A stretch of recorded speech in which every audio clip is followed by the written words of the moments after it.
नमस्कार. आज मी बनवली होती वन पॉट पावभाजी.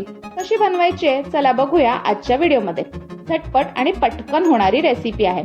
सगळ्यात आधी आपण कुकर घ्यायचा आहे. मग त्याच्यामध्ये आपण भरभरून बटर ऍड करायचं आहे. थोडंसं तेलही घालूयात.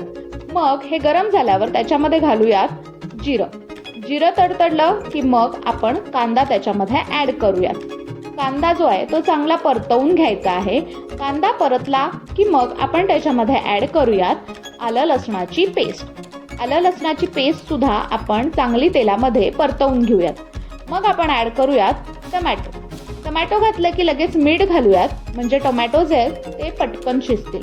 थोडेसे टोमॅटो शिजल्यावर त्याच्यामध्ये आपण घालूया हळद आणि लाल तिखट तुम्ही तुमच्या आवडीनुसार ऍडजस्ट करू शकता. मग घालूया पावभाजी मसाला. आता सगळे मसाले जे आहेत ते चांगले तेलामध्ये आपण परतवून घेऊयात. मग आपण ऍड करूया भाज्या. गाजर, बीट, फ्लावर, सिमला मिरची, मटार आणि बटाटा. भाज्यांचं प्रमाण जे आहे ते मी तुम्हाला डिस्क्रिप्शन बॉक्समध्ये देते. आता भाज्या ज्या आहेत त्या सगळ्या आपण 1 ते 2 मिनिटं परतवून घेऊयात. मग आपण त्याच्यामध्ये ऍड करूयात पाणी ऍड केल्यावरती आपण कुकरचं झाकण लावूयात आणि कुकरच्या ज्या आहेत त्या कमीत कमी 7 ते 8 शिट्ट्या करून घेऊयात. आणि मग कुकरची वाफ गेल्यावरती आपण स्मॅशरच्या मदतीने भाजी जी आहे ती छान अशी स्मॅश करून घेऊयात.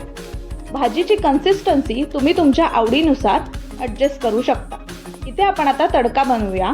मी बटर घातलंय आणि पावभाजी मसाला घातलाय आणि हा तडका जो आहे तो आपण भाजीवरती घालूयात. याने अप्रतिम टेस्ट येते आणि तयार आहे आपली वन पॉट पावभाजी.